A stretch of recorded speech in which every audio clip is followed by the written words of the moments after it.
Welcome back to the deep dive. So if you thought the market was, settling down for a quiet holiday close to 2025, You are very, very mistaken. completely mistaken.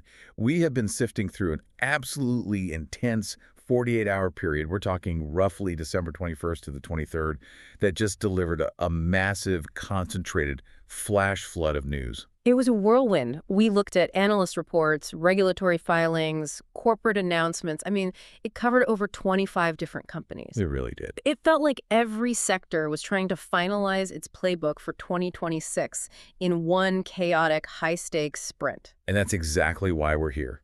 Our mission today is to give you the shortcut. We've extracted the core insights, the surprising facts, and the major regulatory shifts that are truly going to define the early part of next year, We're taking that huge stack of data and just, boiling it down. down to the handful of things you absolutely need to know. And the immediate catalyst, the thing that drove this whole market flurry, it was a financial regulation decision that landed with, well, the force of a tectonic shift. Okay, let's unpack this. We have to start with the CFPB, the Consumer Financial Protection Bureau. And their opinion on earned wage access, or EWA. Exactly. This one decision, really, it single-handedly stabilized a massive chunk of the financial technology sector, basically overnight. So tell us what they decided, because the entire premise of EWA was sort of hanging in the balance, wasn't it? Oh, it was. The big question was, are these EWA products, which let you access wages you've already earned before your official payday, are they credit? Are they loans? And if they were, that would have triggered a huge regulatory burden. A massive one. Think annual percentage rate disclosures, licensing, a ton of compliance costs. It would have just undermined the entire business model. So the decision, On December 22nd, the CFPB said no. flat out no. They issued an opinion clarifying that they will not treat these specific products as loans. And that decision, it removes years of legal uncertainty. That whole specter of crushing lending regulations, it's gone. Who wins the most from that uncertainty being lifted? We saw an immediate surge in a couple of key names. The biggest immediate winner, hands down, is CHYM, Chime Financial. Right. The ruling essentially validates their core rapid payroll advance service. It lets them keep offering it without having to, completely re-engineer their entire operation. It's huge for them heading into 2026. And that good feeling, it sort of spilled over into the broader fintech sphere, too. Definitely. Companies like AFRM, Affirm, they benefit from the general attitude adjustment. Even though they're buy now, pay later, which is a different model. It is, but the market saw this as a signal that maybe the regulatory atmosphere for these tech-driven financial products is relaxing a little bit, at least where the consumer is clearly benefiting without taking on high-interest debt. The whole sector felt that relief. What's fascinating here is you've got this broader context of regulatory relief versus, say, innovation. Right. So while the CFPB was easing up on EWA, another major player, SoFi, was being celebrated for regulatory pioneering. You're talking about the stablecoin move, right? Exactly. SoFi continued to ride that wave of positive attention after they announced SoFi USD. This officially makes them the first U.S.-regulated bank to issue a stablecoin on a public blockchain. And analysts see that as a huge piece of leverage for them. A critical piece. It's tied directly to their goal of hitting 30% member growth in 2026. That's such a sharp contrast for you to keep in mind. On one hand, players celebrating that regulators took a risk off the table, but SoFi is being rewarded for partnering with regulators to be the first to put new crypto infrastructure on the table. It just shows that regulation isn't always a negative. Sometimes being the first regulated entity in a new space is the ultimate market differentiator. Okay, so that regulatory relief gave us a lot of lift. But the sources show us the next big driver in this 48-hour flash was aggressive capital management. Right. Companies weren't just breathing a sigh of relief. They were actively signaling massive confidence or, on the flip side, securing rock-solid stability. And I don't think any company signaled confidence louder than EastQ Block Inc. Not even close. They didn't just approve a buyback. This was a massive corporate confidence signal right before the end of the year. Tell us about the scale of that share repurchase. The board approved a staggering $5 billion increase to its existing program. A $5 billion increase. Yep. So that brings the total approved capacity to $9 billion. When a company does that, management is basically shouting to the market, we believe our stock, trading around $65, is fundamentally undervalued. And that buying it back is the best possible use of their cash. Precisely. That's a huge commitment.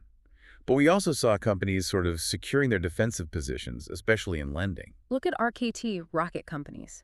They were all about securing their funding. They extended their master repurchase agreement with Bank of America all the way through December 2027. Okay, for those of us not deep in structured finance, what does that actually mean? It's basically a robust, revolving line of credit. It guarantees their ability to fund those massive mortgage volumes. It reinforces their funding capacity, which, stands at nearly $26 billion. It's about stability. So Block says the stock's too cheap. Rocket says their funding is secure. What about UPST? Upstart. Upstart also focused on liquidity.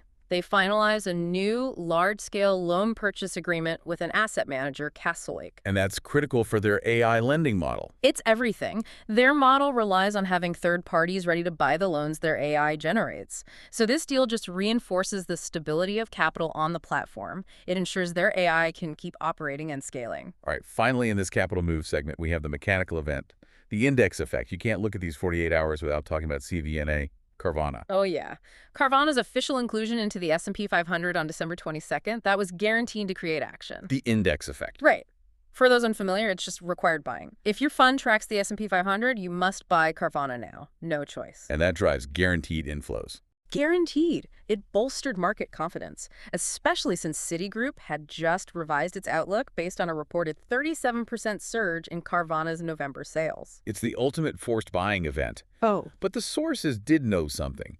There were some internal executive stock sales right before the inclusion was announced. There were. Does that kind of damp down the bullish signal? It's certainly a detail you track, a cautionary note. You have executives selling even as the stock gets a guaranteed lift. But in the immediate term, the mechanics of index buying, they just overwhelm those smaller insider signals. You watch the inclusion for the inflows and the insider sales for the longer-term sentiment. Okay, let's pivot sharply now to the analyst's eye. If the last segment was about capital, this one is about massive future expectations.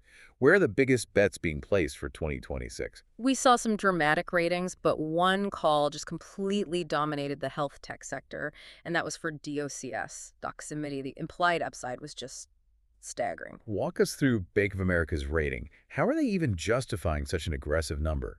BofA reaffirmed its buy rating, but they set an $82 target price. 82. Which suggests a dramatic 88% upside potential from where it was trading. Wow. The justification is really based on two levers. First, the continuing expansion of U.S. healthcare ad budgets, which Doximity is perfectly positioned to capture.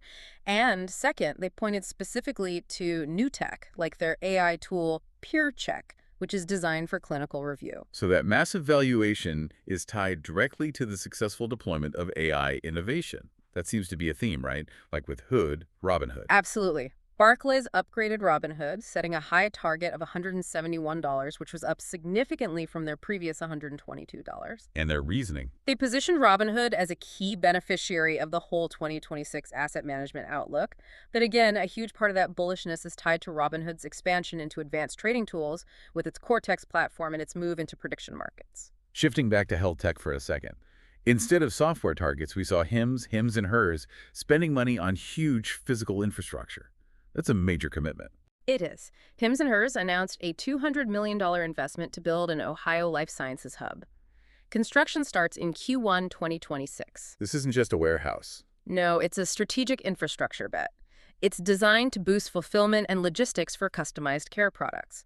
They need to be able to scale their individualized treatments efficiently, especially as they expand their popular weight management programs into places like the UK.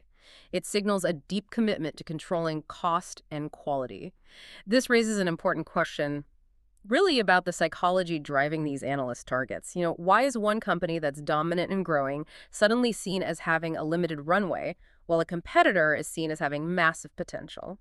And you find that perfect contrast in the beverage growth battles. Yeah. Let's look at CELH, Celsius, versus BRS, Dutch Bros. Right. So Celsius's numbers are phenomenal. Their growth is dominant at 25.5%, which is way ahead of the rest of the category. They've got over 20% market share. Incredible numbers. But KeyBank started coverage with a sector weight rating, meaning they think the valuation is so high right now that the market has already baked in all that incredible growth.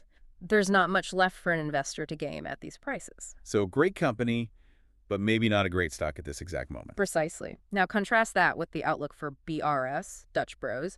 KeyBank was really positive on their expansion potential, especially in markets like Texas and Florida. And more importantly, we saw strong institutional buying from heavy hitters like Riverbridge and Congress Asset Management. So the smart money sees more room to run there. Exactly. It signals that they believe the stock price hasn't yet caught up to its geographic potential. That's a fantastic way to frame it.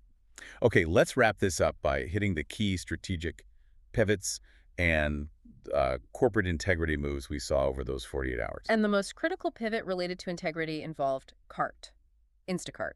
This decision is directly relevant to the AI discussion we just had. This is the moment where we saw a company actually pull back from advanced AI testing because of public pressure.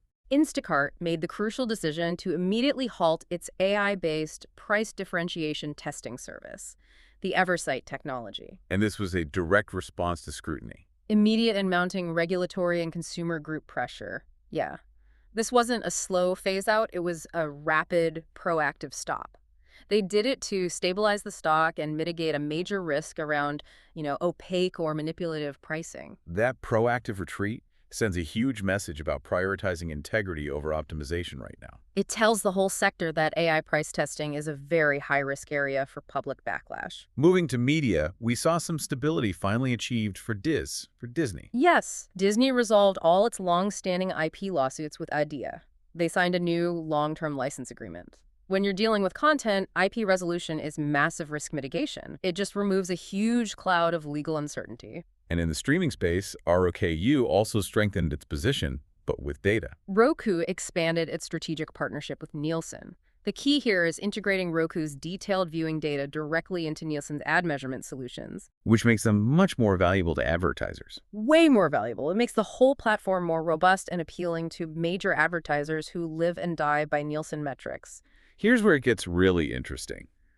The sources also highlight this sharp rise in sort of geopolitical and corporate location shifts. We saw some really significant geographical announcements. Like Coinbase. Coinbase formally relocated its corporate address from Delaware to Texas. That's a strategic move, often linked to finding friendlier regulatory environments for innovative financial services. And in real estate, Opendoor is signaling a huge push for national scale. The CEO announced this incredibly ambitious strategy to extend their service coverage to nearly every ZIP code in the U.S. They've been focused on depth in core markets. This is a clear pivot to aggressive national breadth. And finally, on the consumer side, Ouyang, On Holding, has this clear global growth story emerging. On Holding, the apparel brand is just seeing explosive growth in the Asia-Pacific region. It now accounts for nearly 20% of their total revenue. And the growth rate there. A remarkable 94% growth rate in that region alone.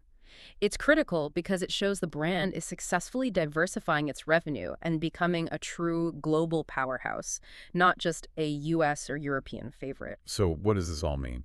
Look, we saw two powerful forces driving the market in these 48 hours. First, that immediate regulatory green light from the CFPB gave massive validation to fintech. Huge momentum. And second, we saw aggressive, high-stakes capital action, from huge share buybacks at Block to securing multi-billion-dollar funding lines at Rocket, all of it supported by these dramatic analyst endorsements with, implied upsides near 90%. It was a complex and really exciting sprint to the end of the year. It shows the market is clearly betting on aggressive innovation paired with regulatory clarity. And that leads to the final provocative thought for you to carry into the new year. We tracked the introduction of these advanced AI tools, PeerCheck at Doximity, Cortex at Robinhood, but we also saw the immediate, urgent regulatory pause on AI-driven pricing at Instacart. The next major market frontier isn't just utilizing AI for growth. It's actively defining the limits of trust, transparency, and the ethical boundaries around its use in these high-stakes consumer environments. What is Instacart's pause signal for every other company that's relying on AI to secretly optimize consumer-facing prices or services? That question might just be the defining regulatory and ethical battleground of 2026.